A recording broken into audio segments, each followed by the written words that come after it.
ഒമാനിൽ മരിച്ച നമ്പി രാജേഷിന്റെ മൃതദേഹം തിരുവനന്തപുരത്ത് എത്തിച്ചു. എയർ ഇന്ത്യ എക്സ്പ്രസ് ജീവനക്കാരുടെ സമരം മൂലം ഭാര്യയ്ക്ക് അവസാന നാളിൽ കാണാനായിരുന്നില്ല. ഭാര്യ അമൃത 2 തവണ ടിക്കറ്റ് എടുത്തെങ്കിലും വിമാനം റദ്ദാക്കിയിരുന്നു.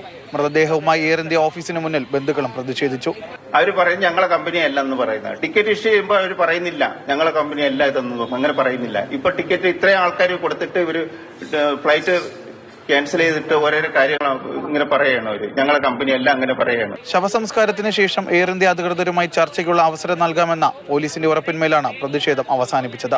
ഡെഡ് ബോഡി ഇവിടുന്ന് റിമൂവ് ചെയ്യുന്നതുള്ള അത്യാവശ്യമാണ് ഞങ്ങളോട് തന്നെ ചർച്ച ചെയ്തു. ഇപ്പോൾ നിഷ ചാക്കോമാരുടെ ഇതുമായി ബന്ധപ്പെട്ടിട്ട് അവരുടെ ഫ്ലൈറ്റ് ഓപ്പറേഷൻസ് ഹെഡുമായിട്ട് സംസാരിക്കാമെന്നും ഇവരുടെ ഡെഡ് ബോഡിയുടെ ചടങ്ങുകൾ കഴിഞ്ഞ ശേഷം ഇവരുമായിട്ട് നേരിട്ട് അവിടെ പോയി ചെല്ലാനുള്ള ഒരു സംവിധാനം ഉണ്ടാക്കി കൊടുക്കാമെന്നും പറഞ്ഞിട്ടുണ്ട്. ഹൃദയം തകർക്കുന്ന കാഴ്ചകളാണ് മൃതദേഹം വീട്ടിലെത്തിച്ചപ്പോൾ ഉണ്ടായത്.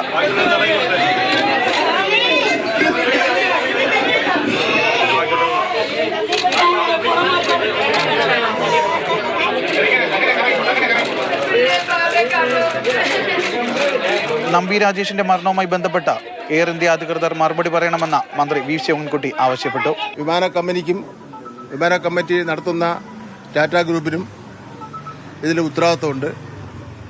ആ ഉത്തരവാദിത്വം നമുക്ക് മറക്കാൻ വേണ്ടി കഴിയില്ല.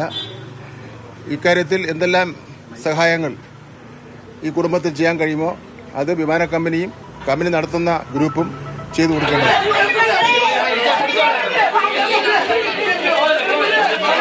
വീട്ടിലെ പൊതുദർശനത്തിന് ശേഷം 1 മണിയോടുകൂടി മൃതദേഹം ശാന്തി കവാടത്തിൽ സംസ്കരിച്ചു. ജിബിൻ ജെബി, മാതൃഭൂമി ന്യൂസ്, തിരുവനന്തപുരം.